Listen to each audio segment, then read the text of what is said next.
Paleta de Narmer. Data de 3000 a.C.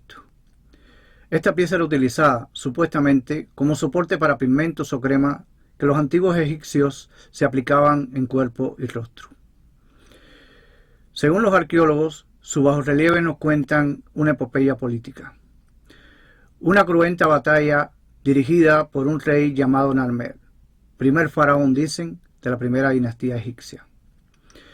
Esta lucha, y que muchos expertos en el tema sostienen que aquí aparece representada, trajo como consecuencia la unificación del Alto y Bajo Egipto.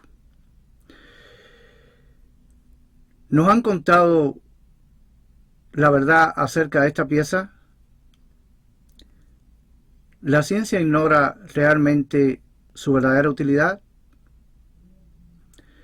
Saludos, mi nombre es Jesús y quiero compartir contigo la historia que atesora esta pieza.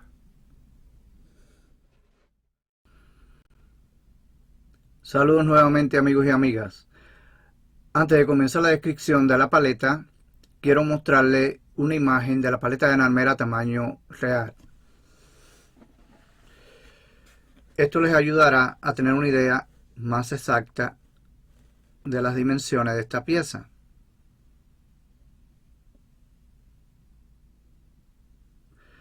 Recuerden que se encuentra en el Museo del Cairo en Egipto y tiene más de 5000 años. Aquí pueden apreciar el área donde se colocaban los pigmentos y las cremas, según la arqueología.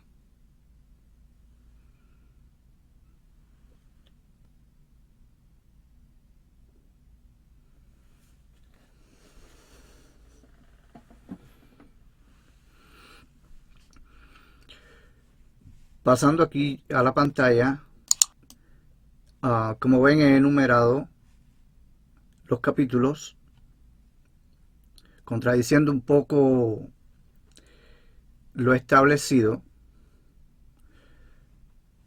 ya que la arqueología y los especialistas en el tema siempre comienzan por este capítulo y le llaman a esta parte de la pieza, para justificar el por qué comienzan por allí, le llaman el anverso de la paleta. Algo que no comprendo. Si esta es la parte utilitaria, la parte donde se colocan las cremas, los pigmentos, como ellos mismos mencionan, ¿cómo esto se convierte en reverso? ¿Cómo la parte utilitaria se convierte en reverso? Todo es para justificar una historia y comenzar por el reverso, que ahora se ha convertido en anverso. Pero bueno, voy a comenzar, como ven, por el anverso para mí, usando el sentido común. Aquí pueden apreciar la forma en que voy a leer la paleta. La paleta se lee en forma de espiral ascendente. Más adelante se darán cuenta que el tema justifica la forma de la lectura. Espiral ascendente, la espiral de la vida, del desarrollo, ya sea biológico, intelectual, etc. Dicho lo anterior, entonces voy a utilizar esta pequeña lupa, esta pequeña amplificación. Ok, aquí en el primer capítulo de la paleta, como puedes apreciar, aparece un toro atropellando a un hombre. El hombre aparece desnudo, pueden ver su miembro viril. Aquí aparece 3 elementos. Estos elementos, señores, significan que se va a hablar de 3 hombres. Significa cantidad. 3 hombres. ¿Qué significa esto que aparece aquí? Significa la vida de ese hombre que ha sido atropellado por un toro. ¿Qué nos dice este elemento de ese hombre? Nos dice que el hombre ha sido voluble, ha sido abierto, ha sido un creador. ¿Y qué ha creado ese señor? Ese señor creó una choza. Ese señor ha creado una choza. Una cabaña, una pequeña casa. O sea, el hombre ha sido creador. Un creador. Y es muy importante, tengan en mente esta palabra, creador. Ese señor ha sido creador. A diferencia, vamos hacia el capítulo 2. A diferencia de estos dos señores que aparecen en este capítulo. Como ven, también están desnudos. Vemos la parte viril. Hay algo que puede pasar desapercibido si no prestas atención. Este señor, de barba también, etcétera, que nos demuestra que es un hombre, pero no tiene órgano viril. No tiene órgano viril. Aquí aparece la vida de estos señores. Vemos un código aquí. Ahora les explico de qué se trata y vemos estas dos manos separándose. Esto es un mensaje. Un mensaje que a nadie le llama la atención a primera vista. ¿Qué vemos en la vida de estos dos congéneres de este señor del capítulo 1? La vida de ellos fue perfecta. Fue una vida sin creatividad, vacía. No hay nada, solamente ellos cumplieron lo establecido. ¿Qué es lo establecido? Señores, estas dos personas tenían una relación un poco más allá de la relación entre dos amigos.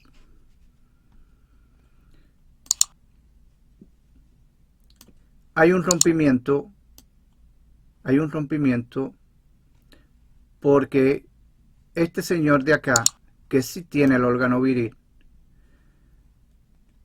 está enfermo de muerte. Esto es un símbolo funerario. Quiero llamar la atención acerca de la forma del cabello. ¿Ve cómo cae el cabello hacia adelante? Esa forma aquí igual, ¿ve? Solamente ellos dos en toda la paleta tienen el cabello así. Ese es el cabello, la forma que utilizaron las mujeres en el antiguo Egipto hasta Cleopatra. Desde entonces hasta Cleopatra, las mujeres utilizaron el cabello tirado hacia adelante.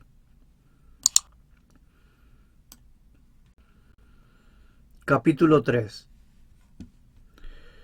Es aquí donde aparecen las dos bestias fabulosas, cuyos cuellos entrelazados, dicen los arqueólogos, representan la unión entre el Alto y el Bajo Egipto. Ahora paso a hacer la lectura, desde mi punto de vista, lo que está sucediendo en este capítulo.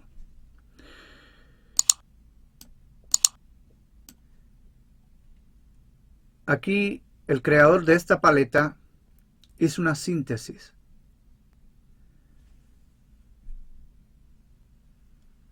Allí aparecen tres parejas de diferentes animales. Aparecen dos leonas, aparecen dos serpientes y aparecen dos monas, babuinos,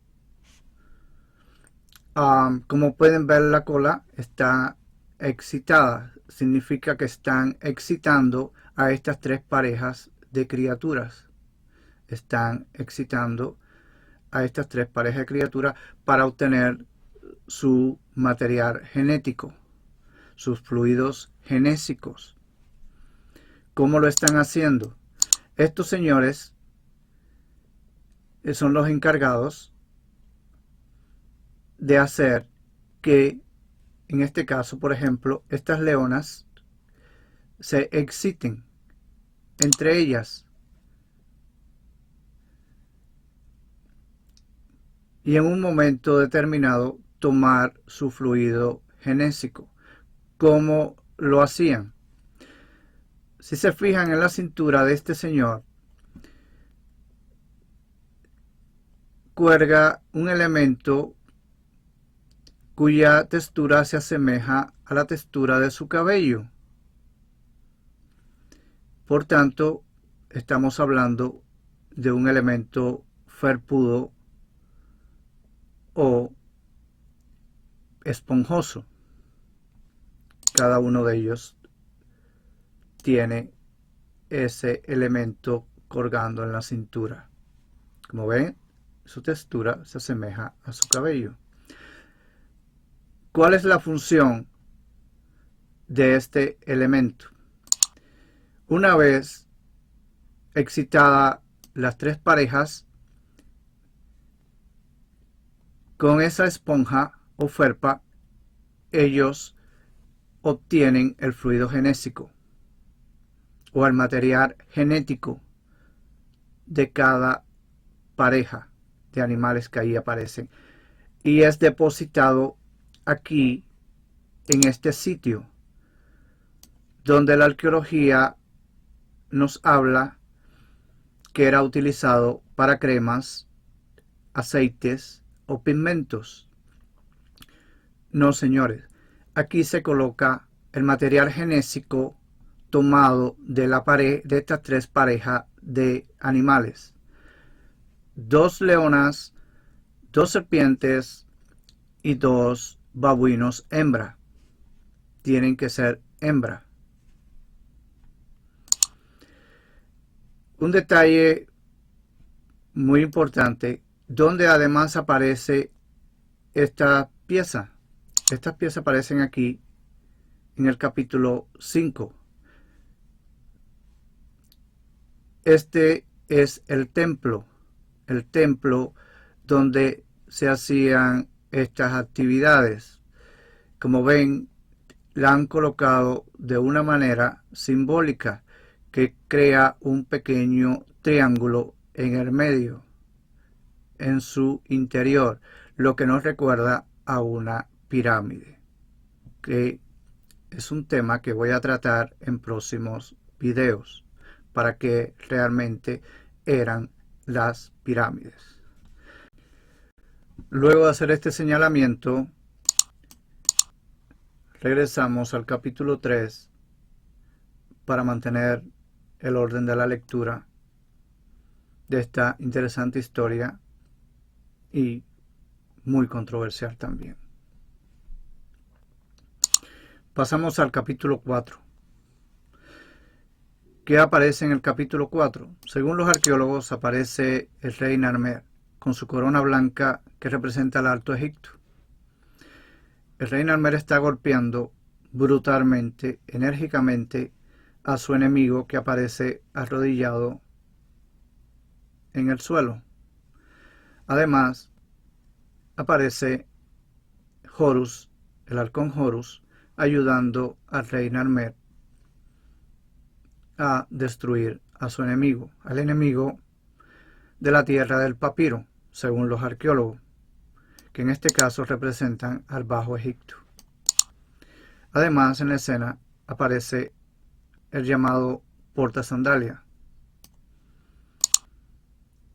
que aparentemente sigue a todas partes al rey Narmer, incluyendo en una batalla sangrienta, en una lucha brutal. Su único papel es portar la sandalia de este faraón mientras libra esta cruel batalla. Pero bien, vamos a hacer la lectura de este capítulo número 4. ¿Qué vemos aquí?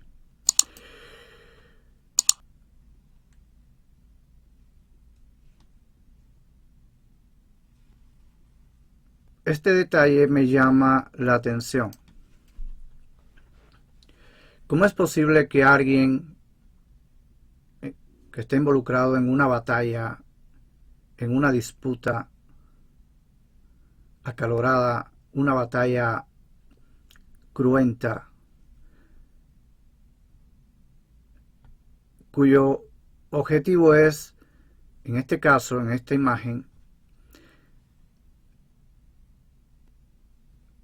dar un golpe contundente al enemigo que supuestamente está arrodillado, humillado, vencido? Si usted va a dar un golpe certero, un golpe brutal, ¿cómo es posible que usted desprecie tanto el mango de su maza, de su arma con la que puede golpear al enemigo de una manera más certera, una manera más brutal si la toma por aquí? Porque, ¿qué nos quiere decir el creador de esta pieza con el desprecio de este mango, de este manurio de la masa? ¿Por qué este personaje se acerca tanto, por así decirlo, a la masa percutora? ¿O será que realmente no quiere dar un golpe brutal, demoledor, destructor, y más bien un golpe mesurado? ¿Qué está haciendo realmente ese señor de gran altura, de un gran talle? ¿Qué está haciendo? Miremos el detalle donde va a percutir esa masa. Vemos que en la mano no están los cabellos de ese supuesto enemigo.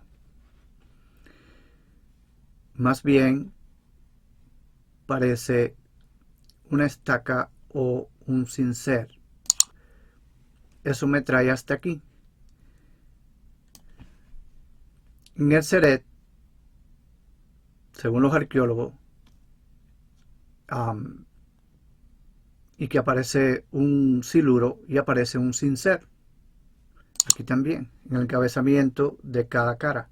Aquí lo vemos más claramente. Aparece un pez siluro y aparece un cincel. Misma pieza que aparece en la mano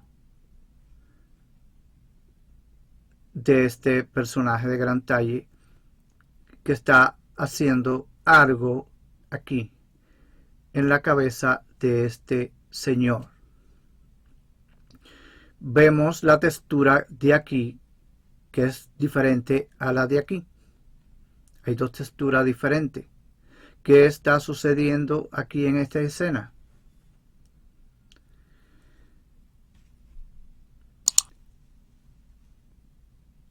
¿Se acuerdan de este personaje?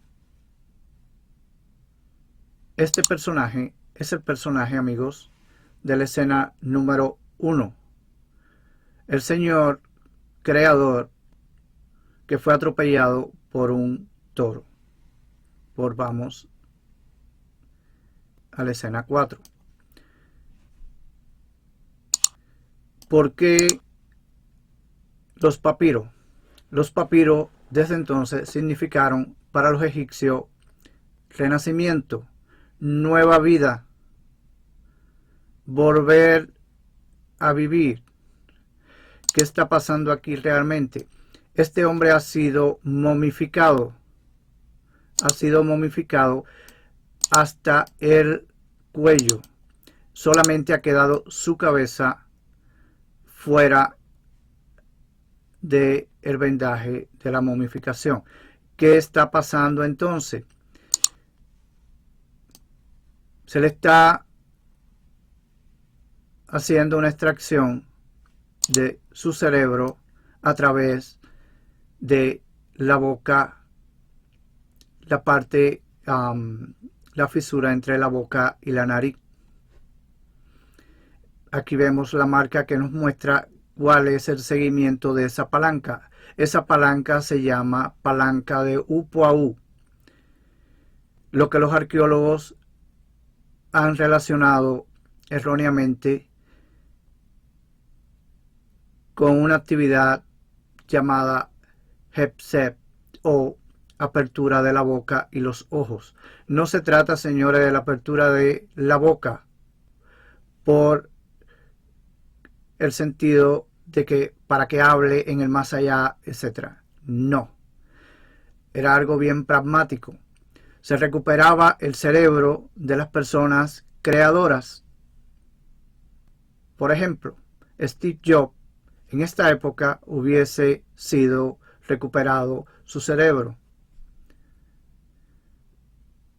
Vamos a seguir con la historia. Parece una historia fantástica, pero no es fantástica. No es fantástica. No es una historia inventada. Es una historia que se ha ocultado ante los ojos y el conocimiento de las personas como tú y como yo. ¿Qué está pasando aquí? Este señor tiene derecho como creador a renacer, a vivir, pero de una manera, ¿y cómo se hacía ello? De una manera pragmática. No que el espíritu volvía y reencarnaba en otro cuerpo. No, señores. Estamos hablando literalmente entrar en otro cuerpo, porque va a entrar su cerebro. Recuerden que las momias aparecen sin cerebro. Aparecen en los vasos canopios todos los órganos de cada momia. De cada personaje que ha sido momificado aparecen sus órganos vitales en los vasos canopios. Solo dejan el corazón en el cuerpo luego de la momificación. Y ojo, según los arqueólogos, lo único que desechaban era el cerebro, porque no aparece el cerebro en los cráneos de las momias. Señores, porque era lo único que se aprovechaba. Aquí nos están mostrando en esta paleta el derecho que tenían las personas que eran creadoras a seguir viviendo, a otra oportunidad. ¿Qué significa la presencia de Horus ejecutando esta actividad de extraer el cerebro de esta persona luego de ser momificada? Amigos, nos está indicando que es ley y no la ley del hombre. Es algo superior a la ley del hombre. Es un mandato de lo divino. Es un mandato de algo superior a la voluntad de los hombres. Echemos un vistazo a la supuesta corona blanca del rey Narmer.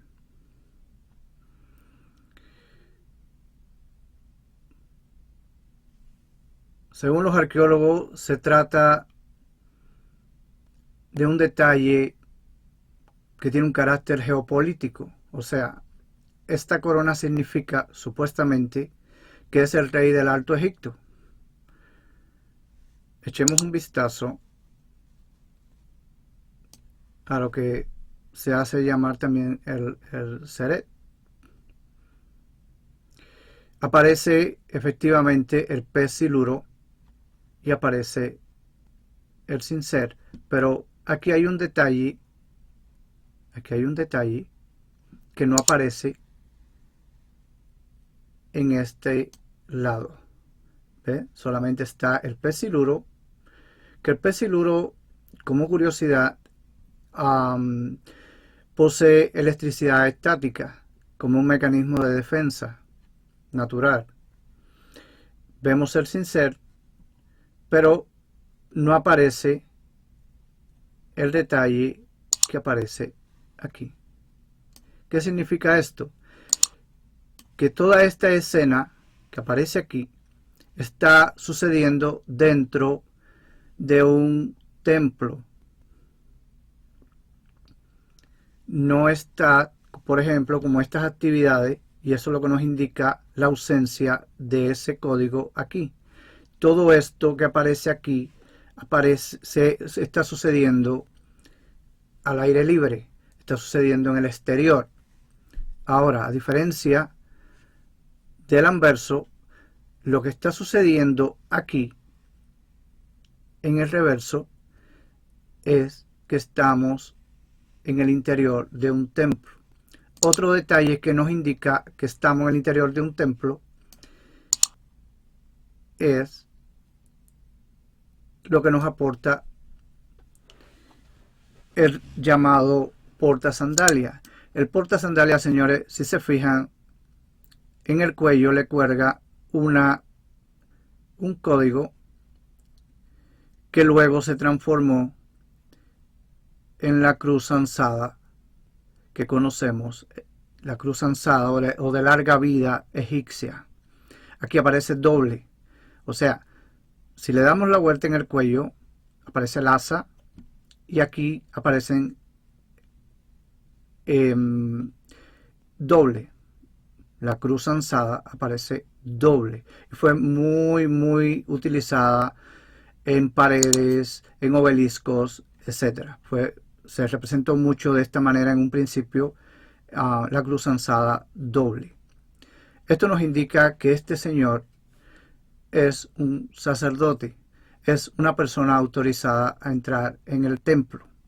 Y obviamente este personaje de talla superior está autorizado a estar dentro del templo, obviamente porque es el que ejecuta de forma física, ejecuta la labor que se está llevando a cabo. Seguimos analizando. Obviamente tiene que deshacerse de sus sandalias, tiene que descalzar para poder entrar al templo. Vemos que trae un recipiente. ¿De dónde viene este sacerdote? Si nos fijamos en la base, esta base es la misma base que aparece en la escena 3. Acuérdense que estamos en la escena 4. Miren dónde está ocurriendo esta escena. Fíjense en el soporte, lo que nos indica el suelo. Fíjense que es diferente al grosor de aquí. Fíjense que es diferente al grosor de aquí. Esto nos está indicando que este señor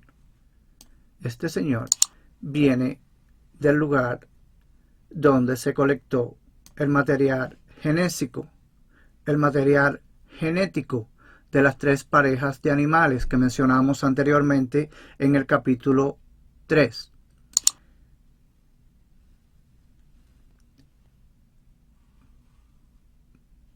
Este señor trae el material genésico aquí en este recipiente. ¿Qué significa este código? Si se fijan, este código es como una, digamos, como una flor de 7 pétalos, pero que esta flor se repite aquí en el capítulo 5, pero ya no son 7 pétalos, son 6 pétalos, o sea, falta un pétalo. Luego le explico por qué esa ausencia de ese pétalo.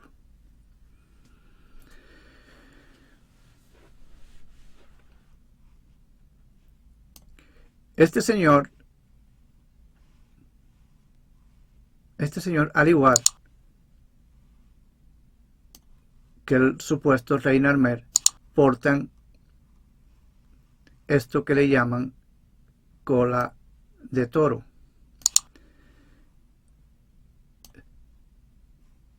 Estos señores también aparece aquí. ¿Ven? ha sido el mismo utensilio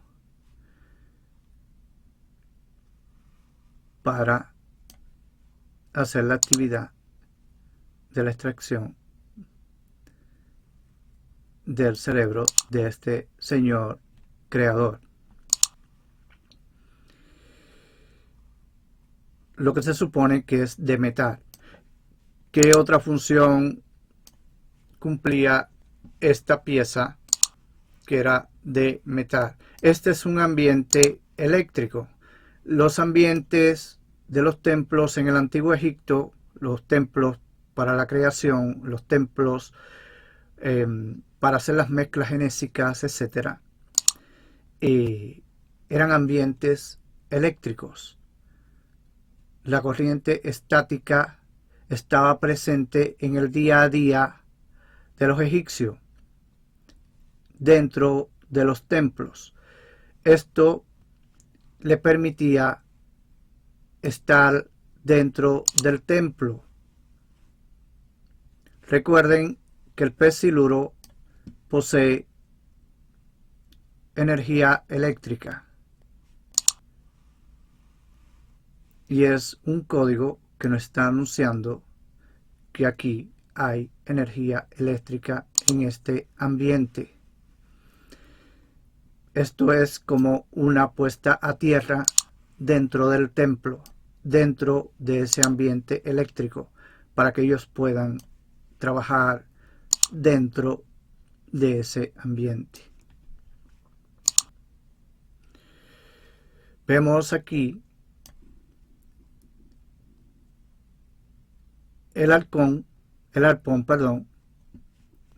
y un recipiente que hay allí. Si se fijan, el halcón tiene aquí en este extremo, tiene un arpón. Aquí se ha torcido algo, que es esta pieza que está aquí, y es la que nos hace comprender que es de metal. Es una pieza muy práctica que se tuerce sus filamentos y se convierte en una palanca de Upuaú. Ha sido torcida por este extremo, por aquí, con un arpón. Se ha torcido,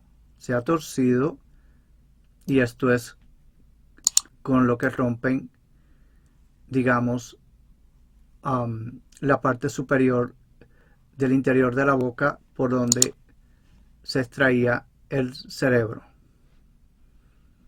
Ahí vemos el arpón, vemos esa pieza que los arqueólogos llaman cola de toro, y aquí el manubrio de esa pieza, que es la que se introducía hacia el interior de la persona que está parcialmente momificada.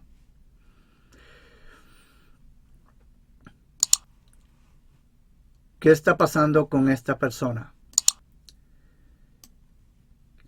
¿Qué nos indica este arpón y este depósito? Este arpón nos está indicando que aquí está conservado, depositado el cerebro de esta persona, que en esa actividad se utilizó un arpón. Aquí está el arpón en la parte superior de esa mano representativa.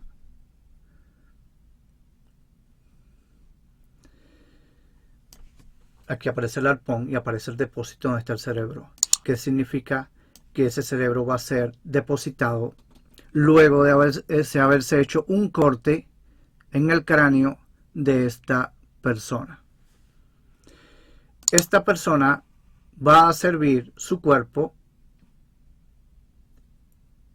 va a servir de depósito a la persona que ha fallecido y que tiene derecho como creador a continuar.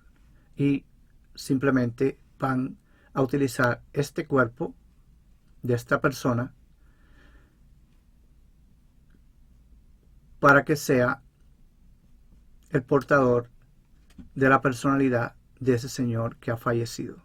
El señor va a continuar siendo el mismo creador, solo que en otro cuerpo. ¿De dónde sale este cuerpo? Señores, esto que ven aquí, aunque no lo crean, aunque aparece con barba, es un recién nacido. Sí, es una persona recién nacida.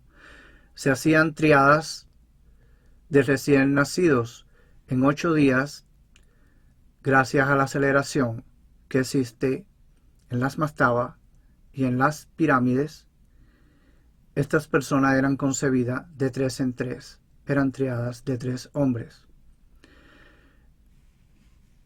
A uno de ellos se le cortaba el pene y hacía el papel de mujer. A los otros dos, lo vemos aquí, en otra escena, aquí podemos apreciar por qué el color más claro que estos, porque estos son recién nacidos y como ven tienen el mismo tamaño de una persona adulta. Esto se lo hacían a los 8 días de nacido. 8 días de nacido. Hombres hechos y derechos, listos para pelear y para trabajar. A este, que no necesita tanta ayuda, solamente le están haciendo una circuncisión a los 8 días de nacido, pero ya nacían hombres. A este, en cambio, le están preparando para cortar el pene. Esto indica que esta persona ya no va a ser fértil, va a ser como un huevo infértil, una postura infértil. Esto significa recién nacido. Un polluelo y un retoño significa recién nacido. Significa que ambos han nacido. Falta un personaje. Ven que siempre aparecen 3. Bueno, aquí te están explicando que a uno o a 2 le hacen la circuncisión y a uno le hacen la incisión de su pene y deja de ser un hombre. Esto es la cuchilla para el corte. ¿Qué significa esto?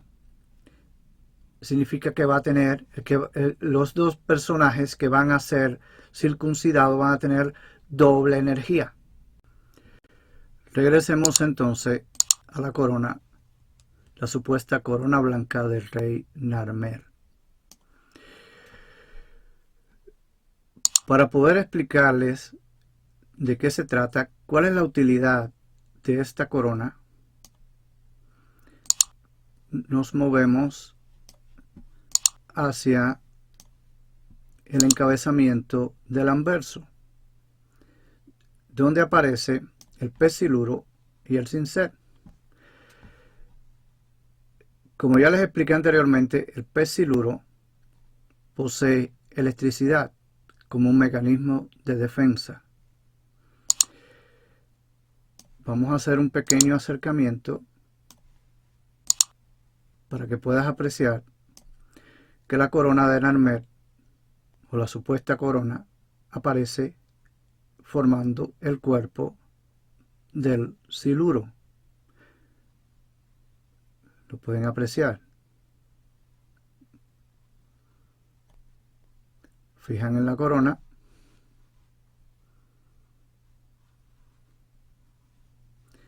Es el mismo cuerpo del pez siluro. ¿Qué significa esto, amigos y amigas? Significa que esta corona blanca no es que sea blanca, aparece en los frescos y en los murales de diferentes zonas de Egipto, porque simplemente están representando con el color blanco que tiene luz, algo así como la luz fría, lo que conocemos como luz fría. Este ambiente, como todo el ambiente que había en Egipto en este entonces, era un ambiente eléctrico, tanto dentro de los templos como fuera de los templos. ¿De dónde provenía toda esta electricidad, toda esta energía? Provenía de las pirámides.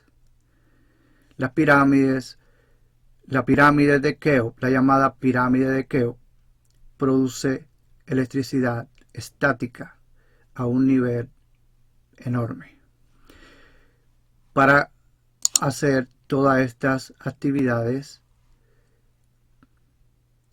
se utilizaba y se aprovechaba esta electricidad estática irradiada por la Gran Pirámide.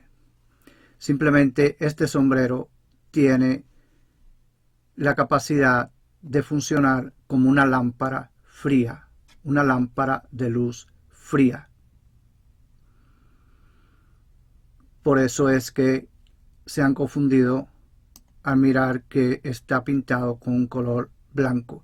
No significa de que pertenece al Alto Egipto, ni tiene que ver con un símbolo geopolítico. Simplemente era un instrumento de trabajo creador.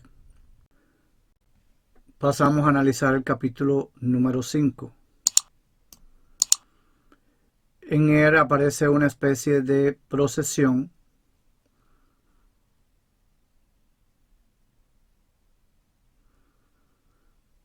aparece además cuerpos decapitados y algunos símbolos que analizaremos a continuación.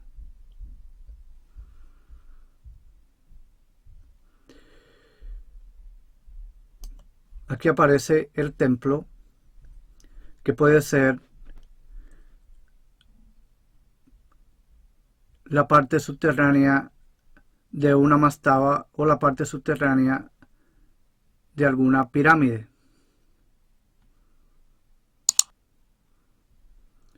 Aquí aparece el sacerdote. Aparece además esta flor, por decirle de alguna manera, la cual ahora posee 6 pétalos. Cuando en el capítulo anterior, o sea, cuando el sacerdote hacía su entrada al interior del templo, poseía 7 pétalos. Esto podemos interpretarlo como que son la cantidad de veces que puede ser insertado nuevamente el cerebro en otro cuerpo. Digamos, hasta 7 ocasiones.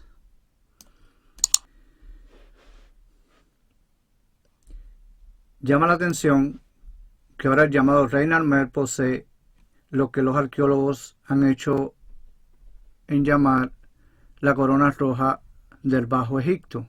Pero es curioso que esta corona posee una espiral, símbolo de crecimiento, de vida, de desarrollo.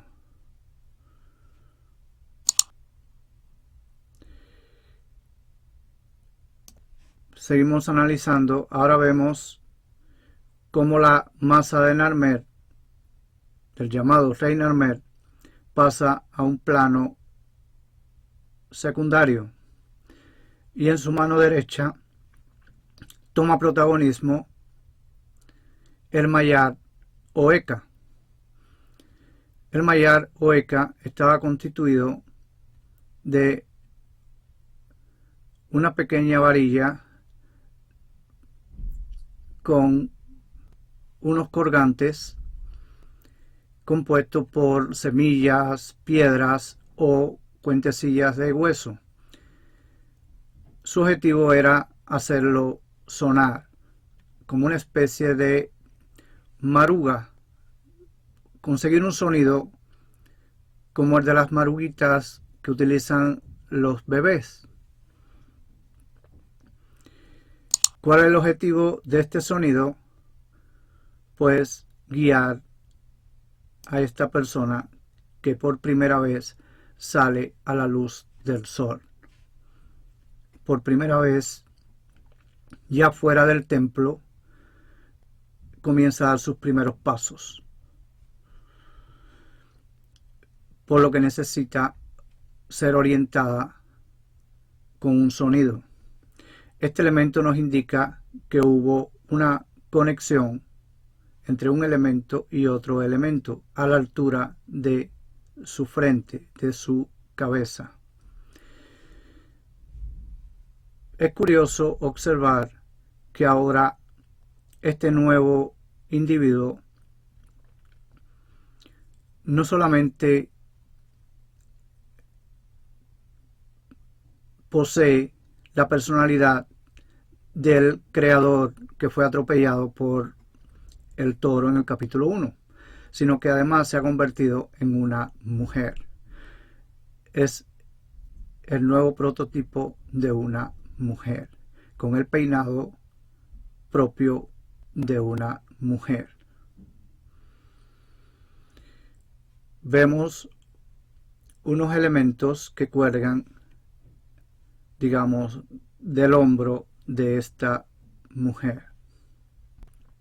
Estos elementos aparecen además en este personaje.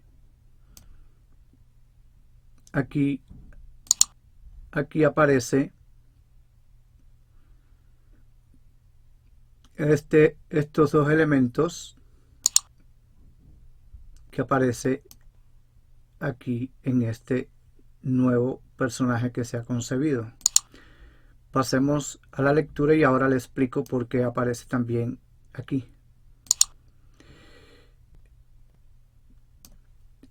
Estas personas están portando cada una de ellas un elemento, un código. Estos señores, el artista ha hecho como una síntesis de lo que aportó, el papel que ha desempeñado cada uno de ellos en esta actividad que aparece reflejada en esta paleta. Por ejemplo, este primero representa al sacerdote. Está representando, esto que ven aquí, señores, es el estómago de una vaca con su correspondiente esófago. Es por ello que aparecen estas vacas con cara de humanos aquí en el encabezamiento de cada cara de la paleta. Son vacas humanizadas. Como ven, aparece en los dos lados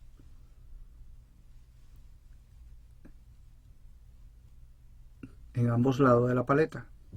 ¿Qué significa esto? Significa que en el templo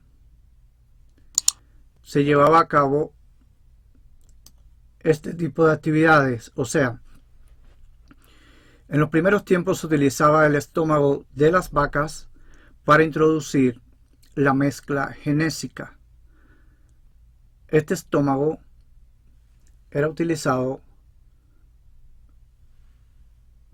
como recipiente para el huevo que portaba la mezcla genésica, huevo que hacían con masas de pan. Por eso ha aparecido tantos restos de vaca en las cercanías de las pirámides de Giza, como también tantas panaderías, pero no es porque se dedicaban o a comer carne de res o porque comían tanto pan, simplemente era porque allí se llevaba a cabo esta actividad.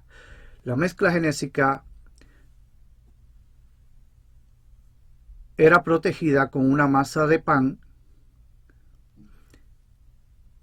y a su vez era colocada en el estómago de una vaca, que a su vez era introducido en el interior de un sarcófago de granito o de alguna piedra con posibilidad de poseer piezoelectricidad.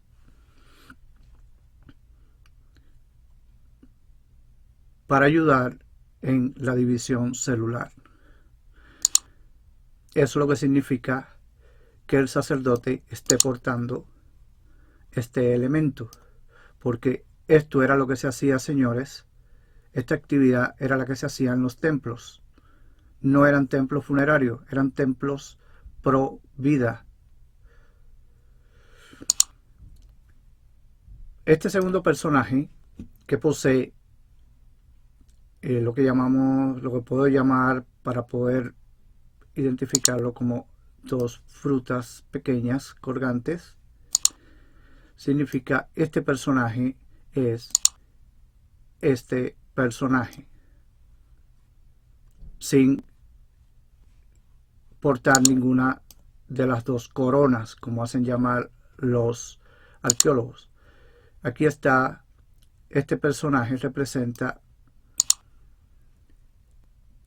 que ha dado parte de sus genes, o sea, la mezcla genésica traída por el sacerdote fue completada con los genes de ese personaje de gran tamaño. Por eso se representa con un chacal y un miembro masculino. Este seguido personaje, el segundo, de derecha a izquierda, representa a este señor que fue atropellado y que aparece en el capítulo 1. Y está portando, al igual que el primero de derecha a izquierda, que es este, está portando el mismo símbolo, acompañado de la imagen de Horus, lo que significa que Horus aprobó esta acción. Fue mandato de Horus, fue ley hacer esto a una persona creadora. Aparecen los mismos elementos. La parte superior de el pelo que no aparece aquí, que es el que falta en esta porción de la cabeza de este señor. Es esto que aparece aquí. ¿Ven? Es lo que significa. Esto más bien es simbólico. Estos personajes de menor tamaño es una manera del artista, del creador de la paleta, de hacer una síntesis de las aportaciones que se hicieron para lograr traer nuevamente a la vida a esa persona que fue atropellada por un toro. Analicemos ahora los cuerpos decapitados, que suman un total de 10. Vemos cómo cada cuerpo aparece decapitado, atados, o sea, nos muestran que hubo, sin duda alguna, una especie de sacrificio. Algo curioso es que cada uno de los personajes que aparecen decapitados aparece a sus pies la correspondiente cabeza con su pine, con el miembro viril cercenado y colocado encima de la cabeza. Cada uno de ellos aparece con el pine cercenado colocado en la correspondiente cabeza. Sin embargo, hay uno de los personajes, el primero, que aparece en esta línea, no tiene el pine. ¿Qué nos indica esto, amigos y amigas? Que este personaje, como recordarás del capítulo 2, no poseía miembro viril, significa que fue sacrificado junto con su compañero de vida. Recuerden que esto es un símbolo funerario, un símbolo que nos indica enfermedad o fallecimiento. Se produce entonces, como le expliqué anteriormente, un rompimiento, pero a partir de entonces, hasta incluso la época ptolemaicas, este tipo de pareja, este tipo de relación era considerada sagrada. O sea, esa persona no podía pertenecer a otro hombre. Debía morir con su pareja, ya sea que su pareja moría en batalla, moría de enfermedad o por accidente. Debía abandonar también su existencia física. Debía renunciar a su existencia física. El segundo personaje, de abajo hacia arriba, con toda seguridad puede ser esta persona.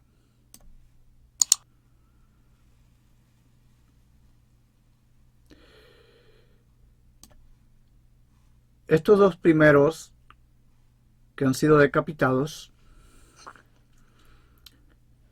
junto con el personaje que ha sido momificado, y obviamente luego de ese cuerpo haber sido momificado fue enterrado, sumarían una triada.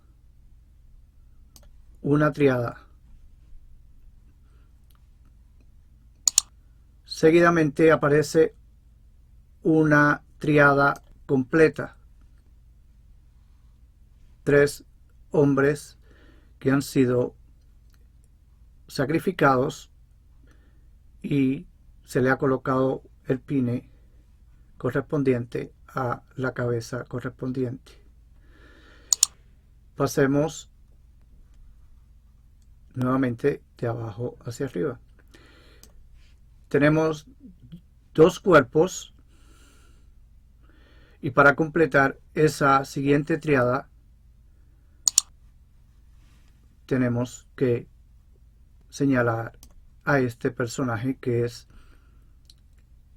el recipiente de la personalidad del creador, el creador de su propia choza. Completaría esa triada. Y aquí aparece una segunda triada completamente, lo que sumaría 10 cuerpos. 10 decapitados, un cuerpo enterrado y otro cuerpo que sirvió de recipiente. Sumarían en total 12, o sea, estamos hablando de 4 triadas. ¿Por qué hablo de triadas? Porque en cada huevo, por llamarle de alguna manera, que contenían los fluidos genésicos, nacían 3 hombres. Siempre, siempre, siempre. 3 hombres. Analicemos ahora los símbolos que aparecen junto a los 10 cuerpos decapitados. Este símbolo, con el pasar de los años, tuvo sus transformaciones. Terminó convirtiéndose, por ejemplo, el sarcófago se convirtió en un retoño y el ave se convirtió en un polluelo, lo que significó, tal como para este entonces significó, una nueva vida, renacer. Esto es lo que significa el sarcófago al lado del ave. Significa que hay un nacimiento. Para que haya ese nacimiento,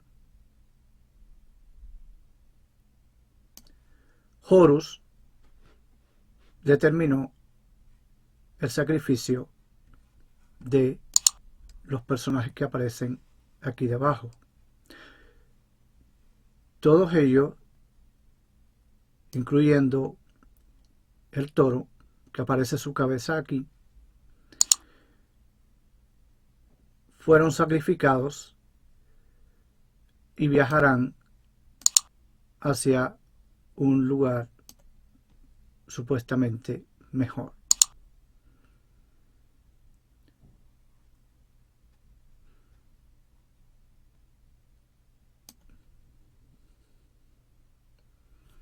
Hasta aquí, amigos. Espero le haya gustado y le haya sido interesante la descripción de la paleta de Narmer. Gracias y nos vemos en próximos videos.